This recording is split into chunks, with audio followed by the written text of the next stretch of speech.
Bit now.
Good morning. I am the Reverend Denise Gouch. My pronouns are she, her, and it is my pleasure to welcome you to worship with the First Unitarian Universalist Church of Nashville. We have learned a few things since last Sunday, but worship on Zoom is still relatively new to us. So along with the entire worship team, I am grateful in advance for your patience as we learn to navigate this gathering space. As Unitarian Universalists, our spiritual paths vary, but in this congregation, we have made a covenant together. We affirm our interdependence, celebrate our differences, and work together for justice. We are a welcoming congregation, and we deepen our relationships as we serve our congregation's mission to create community, nurture spiritual growth, and act on our values in the broader world, guided by reason and compassion. I'd like to extend a special welcome to visitors worshiping with us this morning. If you are seeking a spiritual home, we hope that you may find it here. If you have questions about our congregation, please contact me. If you can find my email address in the staff directory under Contact Us on our website, I would love to hear from you. If you are with us for the live broadcast of this service on Zoom, you may wish to experiment with the view settings at the upper right corner of your screen. And won't you please say hello in the chat? We love knowing you're with us this morning. No matter what platform you're using to join us for worship, you can find helpful information like ways to give, faith development resources for all ages, and more in the worship portal on our website, firstuunash.org. We are so glad you're joining us for worship. Good morning. My name is Jay Tiefenbrunn. My pronouns are she, her, and I am delighted to serve as your Director of Music Ministries. Welcome. I hope that you will join in singing this responsive hymn from our Singing the Journey hymnal with words by Robert Eller Isaacs and music by Les Clean. We begin again in love.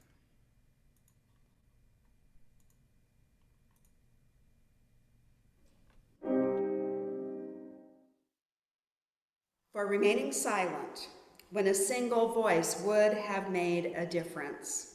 We forgive ourselves and each other. We begin again.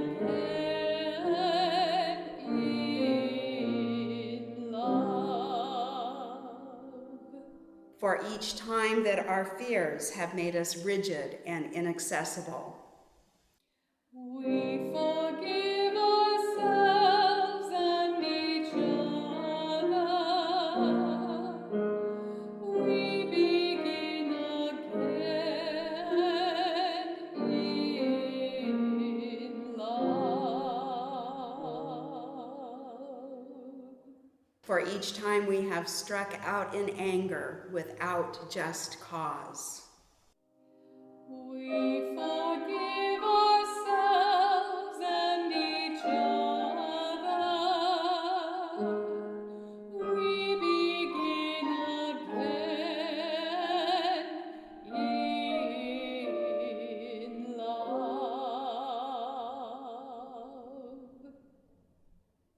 For each time that our greed has blinded us to the needs of others. We forgive ourselves and each other. We begin again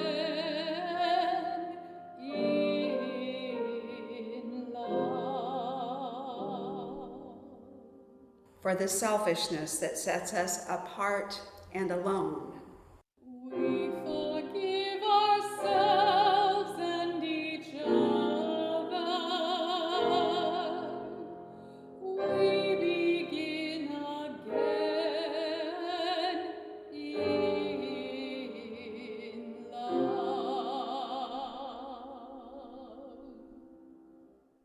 For falling short of the admonitions of the Spirit. We forgive ourselves and each other. We begin again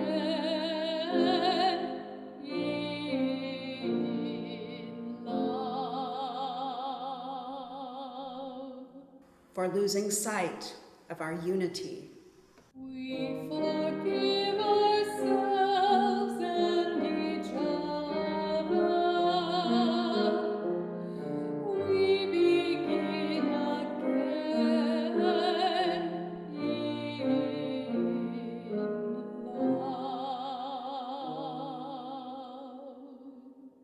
For these and for so many acts, both evident and subtle, which have fueled the illusion of our separateness. We forgive ourselves and each other. We begin again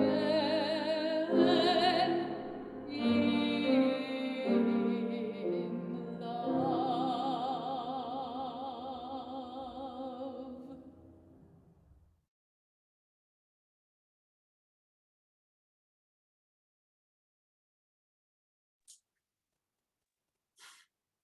Good morning on this Valentine's Day.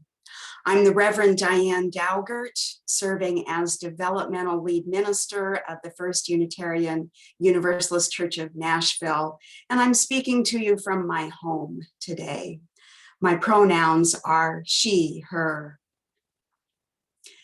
We are called by the Spirit of life to be together, connecting across space and time, to nurture a community rooted in love, bold love, courageous love, resilient love. We are called to be together, hearts beating in hope and harmony, the pulse of democracy calling us to be the ones who keep its spirit alive. We are called to kindle the flame of justice, sparked from ancestral coals that warmed and warm our tried and tested souls, calling us again and again to a covenant of love and service. In this spirit we gather. Come, let us worship. The words for our chalice lighting this morning were written by Maureen Killeran. Love is the aspiration the spirit that moves and inspires this faith we share. Rightly understood, love can nurture our spirits and transform the world. May the flame of this chalice honor and embody the power and the blessing of the love we need, the love we give, the love we are always challenged to remember and to share.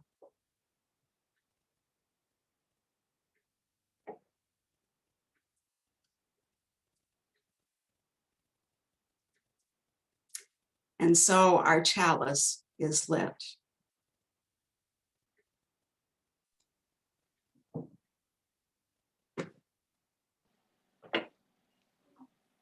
Good morning. My name is Gail Spar, and I'm a worship associate. My pronouns are she, her. I love singing in the choir, and I'm a member of the leadership development team and the committee for the larger faith. Today's Time for All Ages is an original story written by the Reverend Tiffany Sapp about the healing power of community. I've invited Roddy Biggs and Reverend Diane to help me tell the story. Once there was a young man named Roddy who carried a great sadness in his heart. He had once had friends, a spiritual community even, but all his old friends rejected him. We don't know for sure why. Maybe his beliefs changed and they wouldn't accept his point of view. Maybe he loved someone they didn't approve of. Regardless, the community was lost. All that was left was the sadness and the pain. One day, Roddy was just sitting with his sadness. When he looked up, a strange woman was sitting beside him. Where did you come from? Your thoughts and feelings were awfully loud, and I wanted to come see if there was any way I could help. I don't think there's anything anyone can do to help me. That's fair, but it sounds like you need help healing. I may have something that could help. Here, this is a seed. A seed? How is this going to help? This is no ordinary seed. When the flower blooms, you will experience the healing that you seek. Okay, I might as well give it a try. Roddy took the seed and put it in the ground. Nothing happened for days. Roddy just sat by the patch of dirt where he had put the seed, staring at it with disappointment. Then Diane walked by with 2 jugs of water. She came over and looked closely at the patch of dirt that Roddy was staring at. So, what are we looking at? I planted the seed here in the ground, but it's not doing anything at all. I'm so sorry to hear that. Have you, watered it? Roddy stared at Diane, completely baffled by the question. Oh my goodness. Seeds need a little water.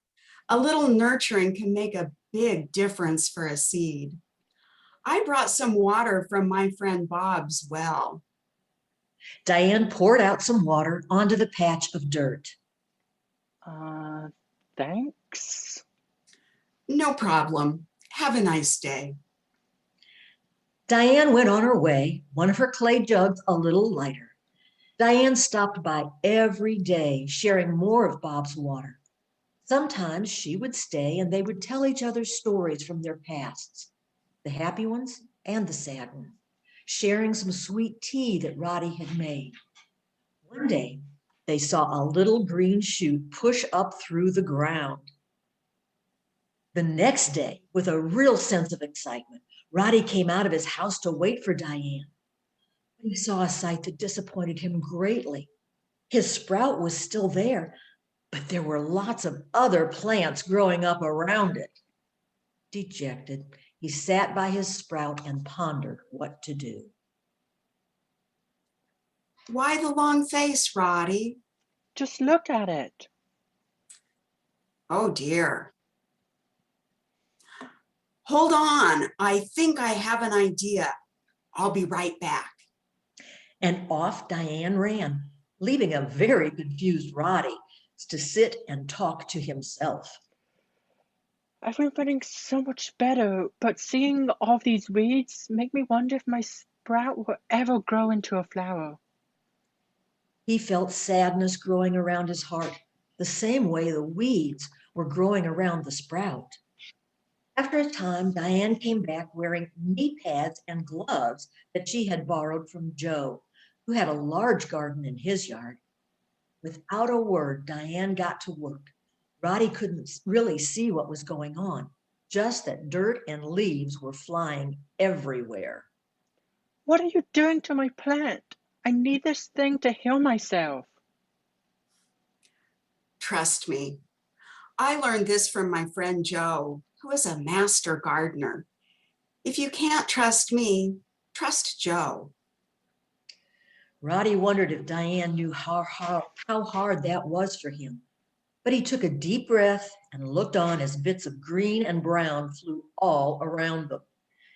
When Diane finally stepped back, the sprout was standing there proudly, surrounded by a freshly weeded garden plot. Wow, that looks way better. Now that it's all weeded, it will be easier to keep up. I'll ask Joe to come by and show you how to keep it weeded yourself. Joe did come by. He taught Roddy what he knew. He came by every once in a while to check on Roddy and the sprout. And sometimes he would stay and drink tea with Diane and Roddy. It was one of those days when Roddy turned to Diane and said, My plant is looking a little droopy. I think I might know someone who can help. Soon, Diane was back with some sticks gathered from her friend Miranda's orchard and leftover fabric from her friend Jody, who was a quilter. Diane and Joe used the sticks and the fabric to rig a support. The plant stood tall and proud as Roddy, Diane, and Joe stood around admiring this healthy and growing plant that they had worked on together. Is that a flower bed? Oh my gosh, it is. It will bloom soon, and you will be healed. I think it will bloom tomorrow. May I come back and watch it bloom with you? Yes, please. I would love it if you would. The next day, Roddy brewed tea and Diane made cookies. They sat together and watched the flowers slowly open up. Finally, it opened all the way up to the sun, revealing beautiful colors on delicate petals.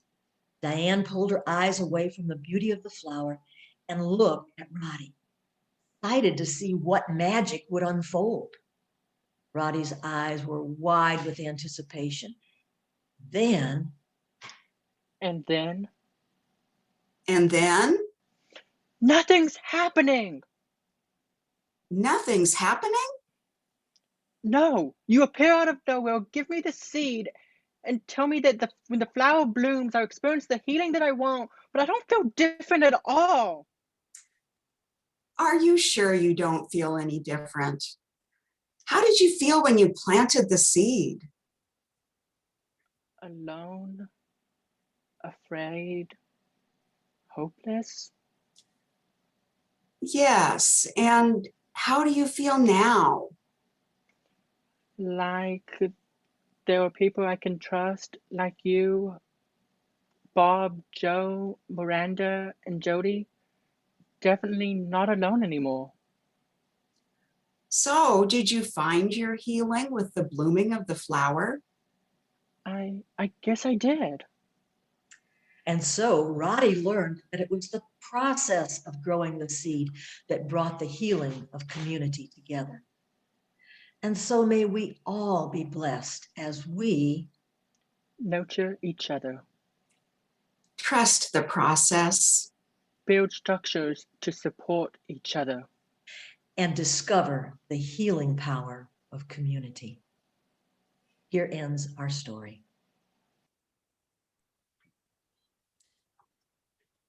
Thank you, storytellers. That really reminds us that the power of community is working even in times when it feels like nothing at all is happening. In this season of virtual offering bowls, we are especially grateful for the steady generosity which allows us to continue creating that community, nurturing spiritual growth, and acting on our values both within and beyond our congregation. You may know that we share every Sunday's collection with an organization whose work outside our walls aligns with our values. Share the Plate funds for the month of February will enable our congregation's annual participation in the Habitat for Humanity Interfaith Build. The worship portal on our website, firstuunash.org, contains more information about Habitat, as well as a link to our online donation form. As always, your gifts, like your presence among us, are received with gratitude.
Thank you, Holling. I invite you now to settle into whatever space you're occupying right now. Know that you make that space holy simply by being there. Know also that you are connected to each of us in whatever spaces we are making holy right now. Know that our connections with each other spread not just across space, but across time, to those who will worship with us by the magic of the internet. Take a few breaths. Feel this connection that our community has, whether you have been with this community for a long time or are brand new. You are all welcome here. And drinking in this sense of community and love, let us join our hearts together in a spirit of prayer. Spirit of life and love, the love that flows in and through this community, the love that surrounds each and every one of us, that pervades all of creation.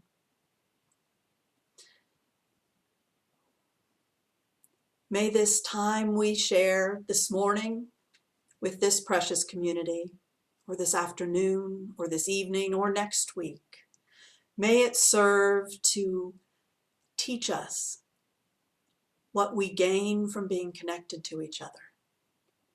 May it make us brave to go out individually and together into the world to create more justice, to find more love, to plant more seeds of hope, to nurture those seeds, even when it feels like nothing is happening. Sometimes nothing seems to be happening, or more weeds are growing than the plants we're looking for. Help us then to lean on each other, to find courage knowing that we are connected,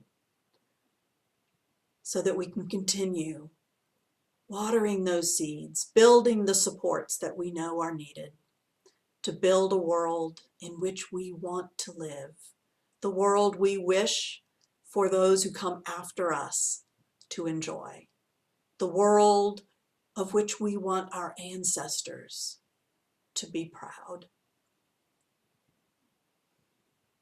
Blessed be. May it be so. May we make it so. Amen.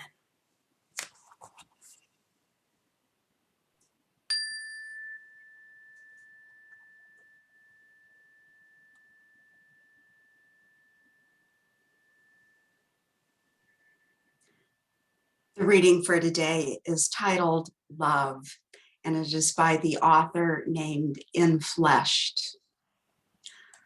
Love cannot be bought or sold. It does not make a profit. Love does not hide from truth.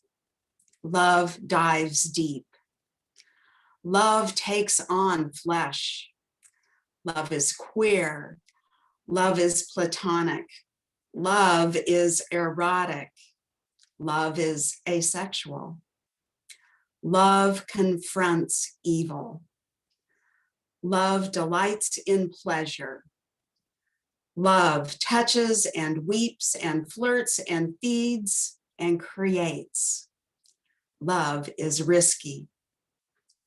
Love challenges systemic evil in all its forms. Love is simple but not easy. Love is collective. Love rises up. Love apologizes. Love believes. Love corrects. Love holds accountable. Love pays reparations. Love heals. Love tells its story. Love embraces everyone, every creature, every creation. It knows us intimately. It holds us collectively. Love transcends every boundary that seeks to confine it. It will not tolerate violence in its name. It does no harm. It only sets free. Here ends the reading. I have done a lot of reflecting these last few years, but honestly, sometimes it feels like not much has changed, and others, it's like the whole world around me is changing every day. I know that for myself, a queer, multiracial person, that for the most part, I can pass as white. I know because of that systems of white privilege and white supremacy benefit me. But I also know that because of my queer and multiracial identity, that sometimes systems of racism and homophobia also oppress me. But this realization does not stop me from advocating for change. It does not stop me from putting my life on the line every time I speak out against the injustices that I have experienced. It does not make living my life any less scary. Yet, despite all of this, I have kept moving forward, and that takes courage. But what even is courage? The root word for courage is cur, and is Latin for the heart. Love, being a matter of the heart, takes courage. It takes courage to nurture and develop the resilience needed for love that endures through the good times and the bad. This morning, I invite you to reflect on how the resilience of love has manifested itself in your life, as I share how it has manifested itself in mine. So, from an early age, people told me that I had learning disabilities. When it came to math, dyslexia when it came to reading and spelling, and a slight speech impediment when it came to R and L sounds. Some people told me that attending a university might not be the right path for me because of my learning disabilities, and that if I did so, I would most definitely fail. I was led to believe that I might never graduate high school, let alone hold an associate's degree in media production and be on track to receive my bachelor's in religious studies and a minor in sociology only a few months from now, in May. But I am. And I plan to start graduate school to get my master's in divinity this fall. Early on, I showed myself love, and doing so took courage and resilience when all around me was telling me that I couldn't, that I shouldn't, or that I won't. Because I showed myself love, I am the person I am today. The resilience of love has most recently manifested itself in a calling of religious leadership, providing spiritual direction and building community while always recognizing historically oppressed groups that have been pushed to the margins of existence, and holding them in love in all that I say and that I do. For me, love manifests itself in this calling, as I am willing and able to uplift the voices of those who have been crying out for help. In every facet of my leadership, of my formation, and of this great faith journey. In many ways, I have come to see the concept of religious leadership as being one of a social justice advocacy, always walking a fine line between politics and religious authority. Religious leaders are looked up to as the person of high moral character. Yet, in reality, they're just like everyone else. They love, they get hurt, they cry, and they feel alone. They are often the first people that those individuals turn to for guidance, direction, assistance, or life's great transitions, such as marriage, a birth of a child, or the death of a loved one, divorce, or separation of any kind. I believe that no religious leader, including myself, has the answers to all of life's questions. And indeed, I would be very suspicious of one who claimed that they did. Leadership, in any sense of the word, requires a willingness to work with others and a love of what you are doing to reach a common goal. A common goal, now that's a statement. As Unitarian Universalists, our spiritual paths vary more often than they align. So finding a common goal seems so hard when we are speaking from different lived experiences and beliefs. It seems hard, but it's really not. What if our common goal was as simple as love? A love that is grounded in the resilience of the oppressed, one that calls each of us to respond to all the forces of injustice and oppression in accountable actions that we not only envision, but embody, that we make so by our actions, so that we once and for all build a beloved community. In many ways, this congregation is already doing such a thing. I mean, think about it. Just a few weeks ago, we collectively added a new principle, the eighth principle, to our common list of principles or goals.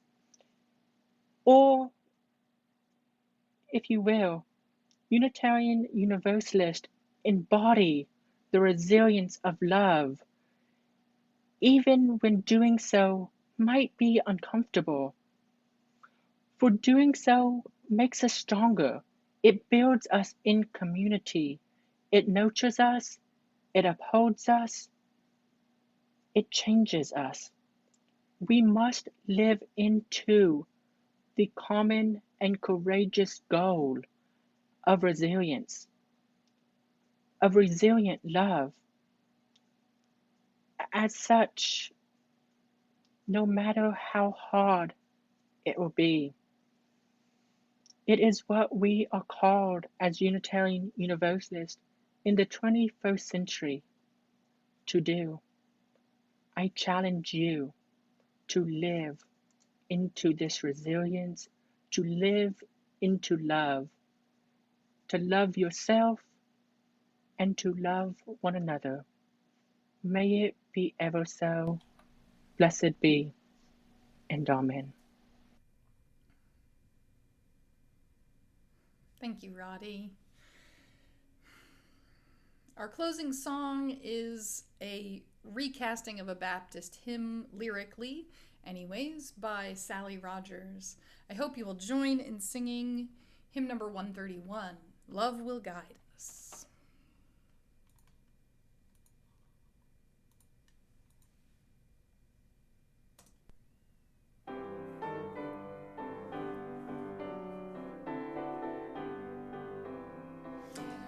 Love will guide us, peace has tried us, hope inside us will lead the way on the road from greed to giving. Love will guide us through the hard night. If you cannot sing like angels, if you cannot speak before thousands, you can give from deep within you.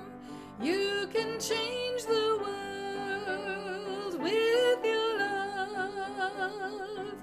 Love will guide us, peace has tried us, hope inside us will lead the way on the road from greed to giving. Love will guide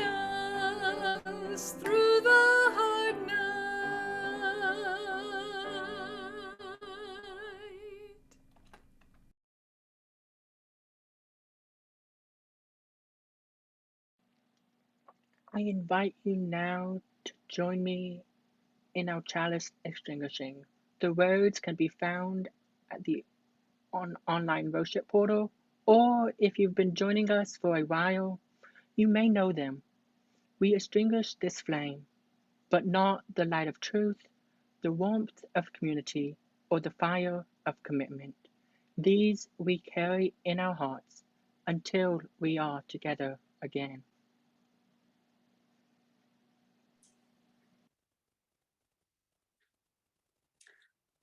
I leave you with words written by Wayne Arneson. Take courage, friend, for the way is often hard, the path is never clear, and the stakes are very high. But take courage, for deep down there is another truth. You are not alone. This service has ended. May our service to the world continue. Go in love, go in peace.